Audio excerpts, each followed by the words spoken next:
like this would be a 4-cylinder here, but this is actually V8 because there's another. Those are going to be very, very similar. You're going to have pistons, the block, the cylinder head, and the gasket between them.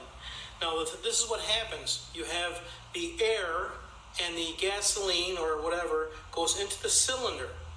And as the cylinder head, as the piston comes to the top like this, when it gets to the top, the spark plug fires, the gas and the air burn, and as that expands, that's what pushes the piston down in the combustion chamber or in the cylinder here. That's what pushes the piston down. That's what makes your crankshaft rotate and cause your wheel to drive through the transmission. Then, when the piston comes back up after rotation, this is what pushes out all the exhaust gases. So all the exhaust gas comes up to the top. It goes out your exhaust and the exhaust manifolding, out your exhaust pipe, all the way out through the back of your car. So that's how the inside of the engine works in a very basic form. Now, you have the cylinder block, you have your pistons. If you notice, there's these little passageways in here, and this is where your antifreeze or your coolant flows. The coolant flows through these passageways into the cylinder head.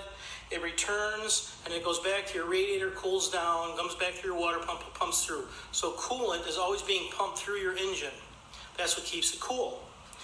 So you have this part of your engine, which is all the heat and the combustion where all the action happens. Then you have to put your cylinder head on. Before you put your cylinder head on, you have to have a head gasket. And this is what a head gasket looks like. They're all very, very similar. They may be different colors. It may be all metal. There may be different, you might have a 5-cylinder or 6-cylinder or whatever, but they're all very similar. And what the head gasket does is it seals the block, between the block and the cylinder head. So that's what a head gasket does. It seals between the block and the cylinder head. That's not all it does though. If you notice, these coolant passages are large, but the hole that mates up with the passageway here, the slot here in the head gasket, is not as large. It's a different shape. That restricts the coolant flow because you don't want too much coolant flow through because you'll cool the cylinder head faster than the block. And that will cause a problem with the second reason you have a gasket. The head gasket also accounts for difference in expansion. If you have a cast iron block with an aluminum cylinder head, the aluminum cylinder head is going to expand at a different rate, and it could potentially cause a leak, and you don't want it to leak.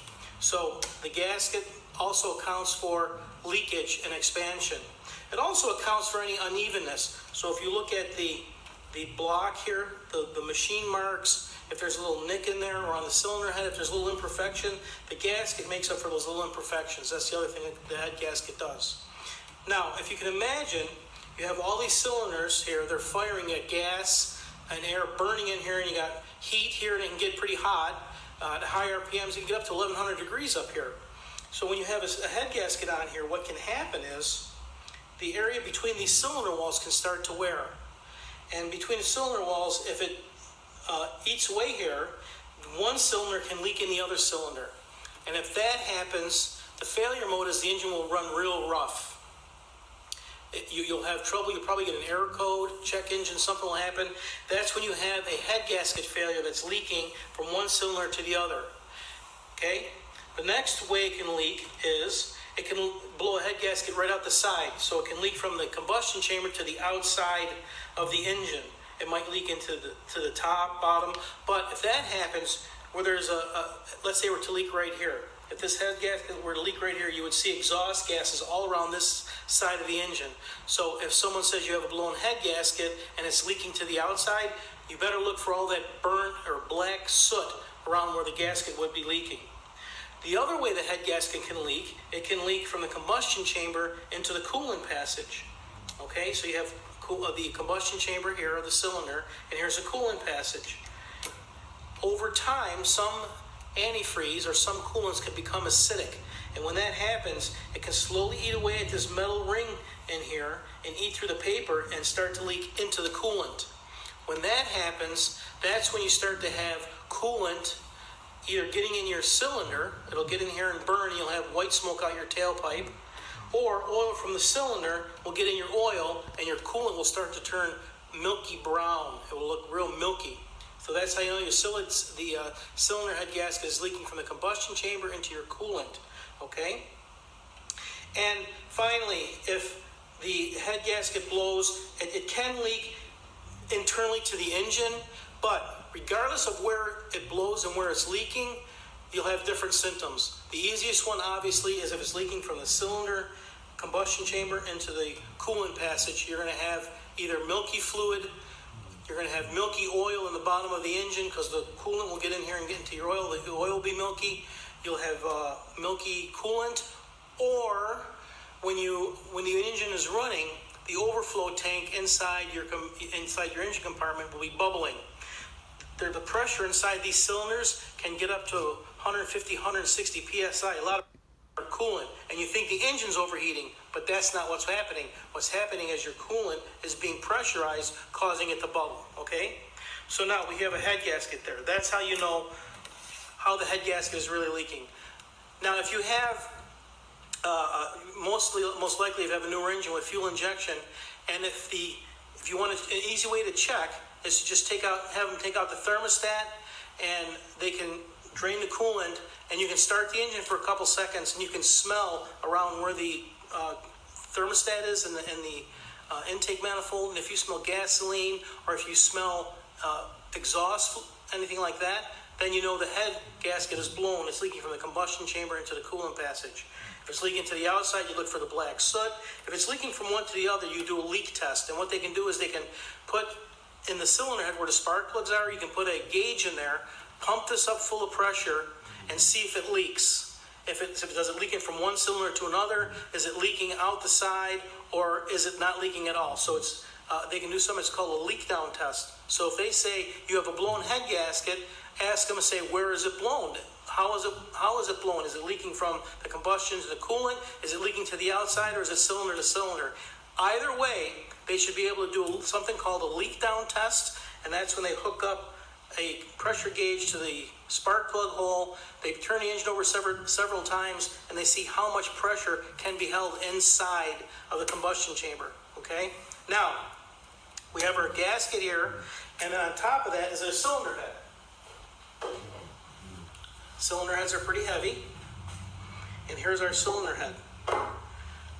Now the cylinder head sits on there. You can see where it's called a head gasket. It goes between the cylinder head and the block. Blown head gasket, you're going to see it all over the place, okay? And here's your cylinder head. This is where all the valves are. This is where the intake comes in, so your fuel and air come in here, goes in through the valve, gets burnt, and then it comes out the other side to the exhaust. On top of here is where your oil lubricates the valves and the stems and the seals, so you get lubrication up here. When you take the valve cover off, all you should see in here is oil. If you take the valve cover off and you see coolant in here, then you might have a blown head gasket, or you could have a cracked head. So there's a lot of ways to check to see what it really is. But at least we know what we're looking for with a head gasket. Here's your cylinder head. On top of your cylinder head will be a valve cover gasket, very similar to this one. And these just sit on top.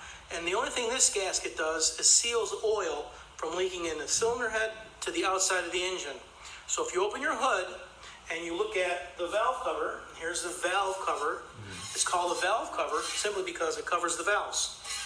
The valve cover goes on top just like this.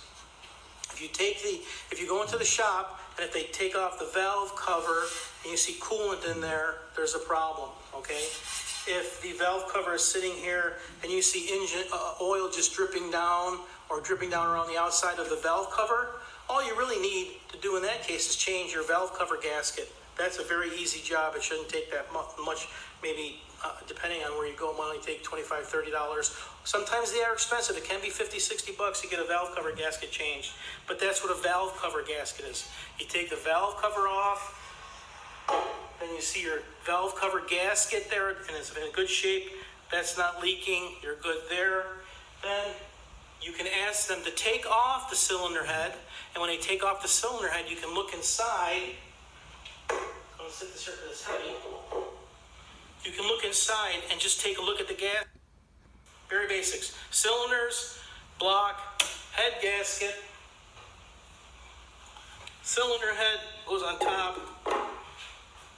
Then we have our valve cover gasket like that. And